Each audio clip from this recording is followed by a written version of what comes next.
आज के जमाने की तो महाराज लीला ही विचित्र है। वसुदेव जी आई, कंस ने स्वागत सम्मान किया, आसन पर बैठाला, मंडप गड़वाया और मंडप गड़वाने के बाद में आज वरमाला पड़ी है देवकी की वसुदेव के साथ में। हुआ ऐसा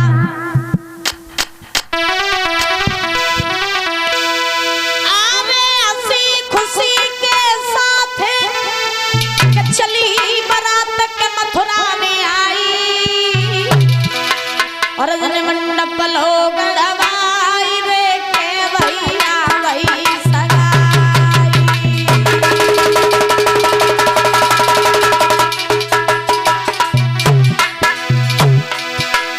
आज महाराज ध्यान रखना, जब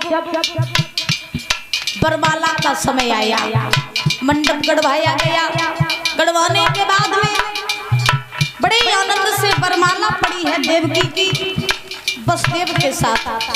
और वरमाला पड़ने के बाद में बहुत खुशी मनाई जा रही है मथुरा में। ऐसा ही अरे ऐसी खुशी के साथ चली बारात के मथुरा में आई, के मथुरा में आई और मंडप लोग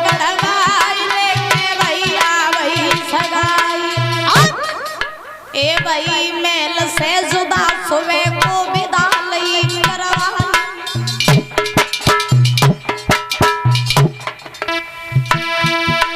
और पालकी में बहनों दई बिठाई,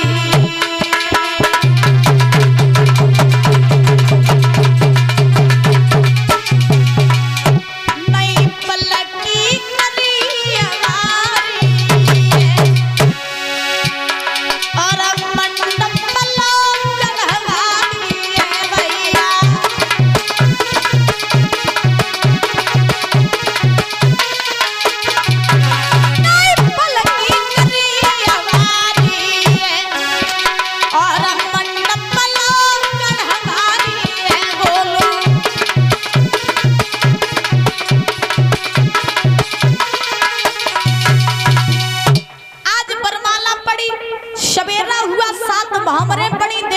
वसुदेव के साथ।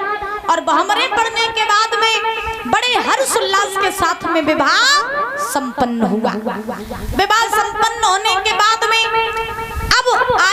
अब आया समय देवकी की विदाई का।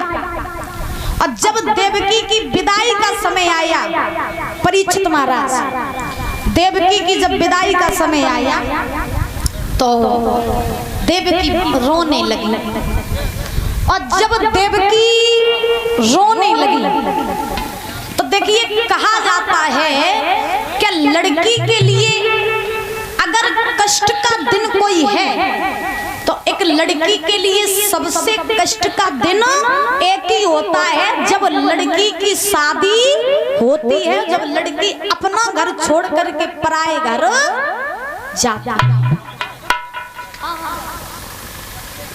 लड़की के लिए सबसे कष्ट का दिन सिर्फ एक होता है, जब लड़की अपना घर छोड़ करके पराए घर जाती है।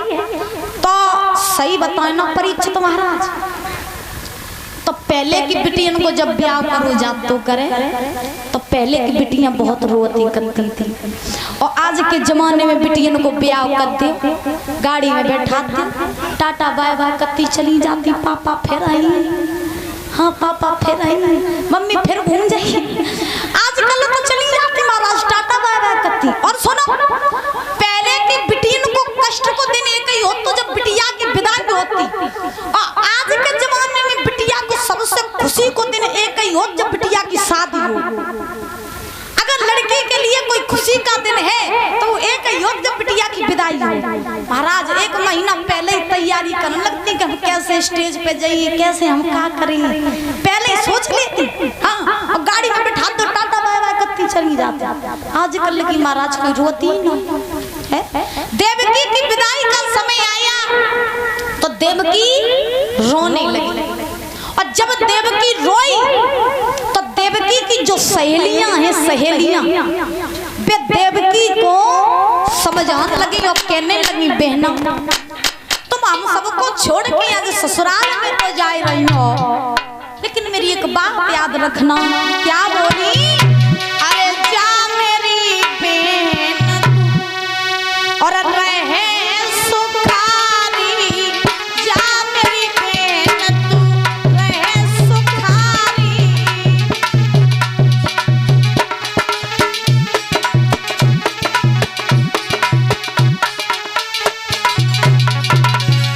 भैया देवकी की सहेलियां देवकी को विदा कर रही और कह रही लली हम तुम संग संग खेले, संग संग पढ़े, संग संग बड़े भए, और आज तुम हमें छोड़ के पराई घर जा रही हो। लेकिन जाओ खूब, हम तो भगवान से एक ही प्रार्थना करेंगे। क्या?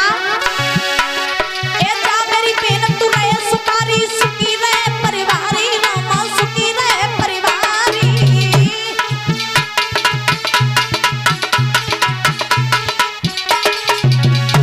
और सारस जैसी जोड़ी मेरी बनी रहे मेरी दुलारी, जा मेरी बहन तू रहे सुखारी, जा मेरी बहन तू।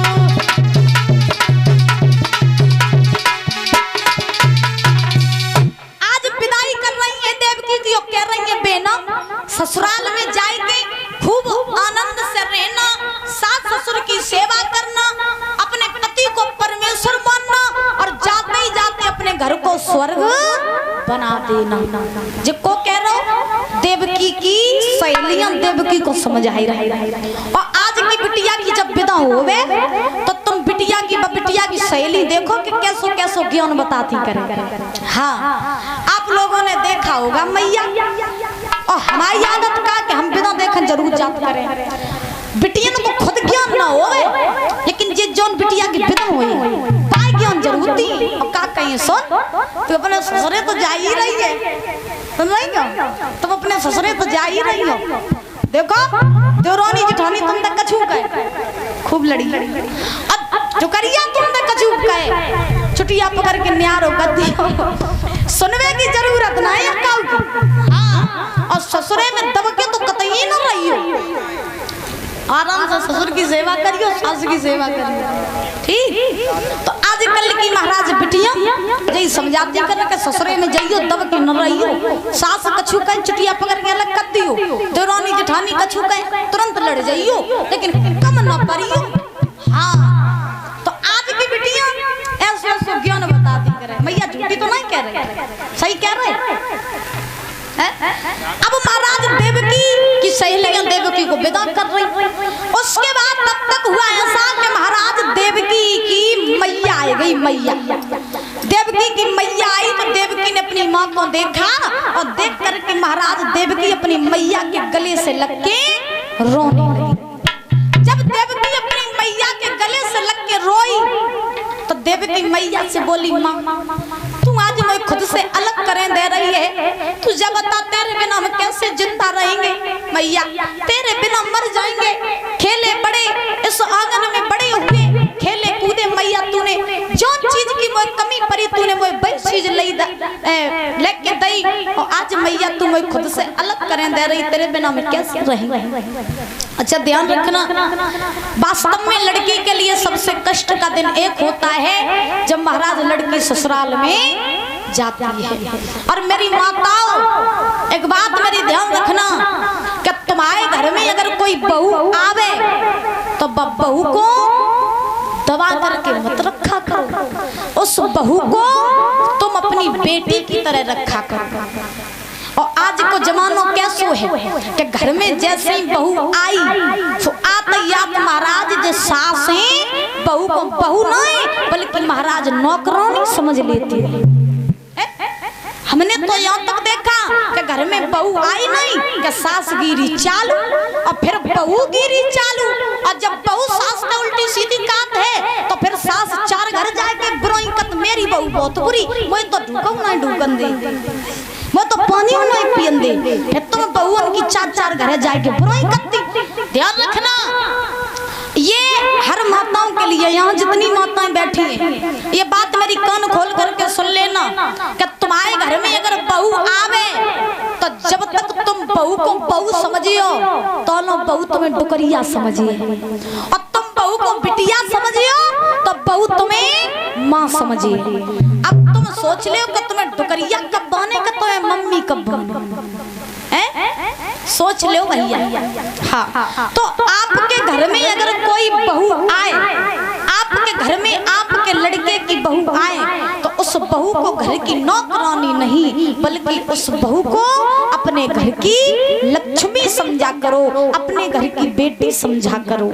ये जितनी माताएं बैठी हैं तो वही से कह रहे हैं आजकल की न बहुएं कम न सासें कम।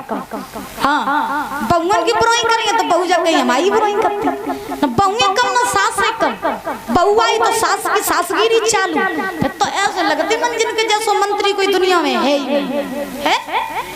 हाँ, तो घर में बहू आ जाया करे तो उसको घर की लक्ष्मी समझा करो। और बहू जितनी बहन बेटियां बैठी हैं अपने ससुराल में जाया करो तो अपने सास ससुर की सेवा किया करो, अपने पति को परमेश्वर माना करो और अपने घर को स्वर्ग बना दिया करो।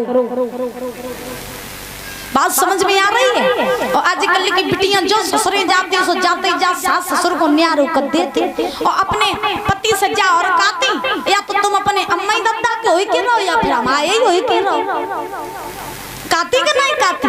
और आजकल की लड़कियां जाते जाते महाराज सास ससुर को घर से निकाल देती हैं, सीधी टिकट वृद्धाश्रम की कटवा देती हैं। नहीं बहनाओ, ऐसा नहीं करना चाहिए। ध्यान रखना, जब एक लड़की की शादी होती है ना, शादी होने के बाद में जब लड़की अपना घर छोड़ करके जब ससुराल में जाती है तो लड़की का ससुराल ही उसका सब कुछ हो जाता है। इसलिए अपने ससुराल को स्वर्ग बनाना सीखो, नरक बनाना मत सीखो। और हर माताओं से कहना चाहेंगे कि तुम्हारे घर में कोई बिटिया आवे तो बाइक इज्जत दिया करो, उसकी इज्जत किया करो, अपनी बहू को अपनी बेटी समझा करो। आज के जमाने में बहू घर से आती हैं तो माता ये कहती हैं, हमेशा ताने देती हैं कि तेरे बाप ने तो दो कहा है। कहती है कि नहीं कहती है? हमेशा यही कहती है, तेरे बाप ने तुझे दिया क्या है? बताओ बुजुर्गों, कहती हैं।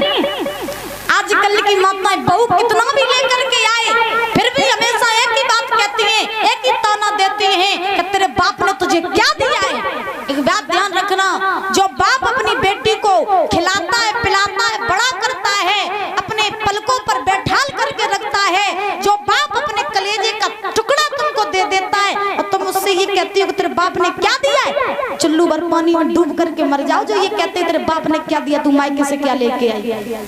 आजकल हम देखते हैं बहुएं घर में आती तो पिता थोड़ा सा दहेज देता है, ज्यादा नहीं दे पाते हैं लोग। किसी किसी के पास में मजबूरी होती नहीं दे पाते हैं ज्यादा, तो कहीं बहू को आग लगा देते हैं, कहीं फांसी पर लटकवा देते हैं, कहीं कुछ करते, कहीं टॉर्चर करते, कहीं अत्याचार करते उस बहू के ऊपर। ये सब क्या, ये सब गलत है, ये सब गलत है। सबसे पहले देखिए, तुम्हारे घर में अगर कोई बहू आई है तो वो भी किसी की बेटी है, और तुम्हारे घर में बिटिया है, बहू दूसरे घर में जाइए, तुम काऊ बहू को ताने दियो तो ताने तुम्हारी बिटिया को मिली।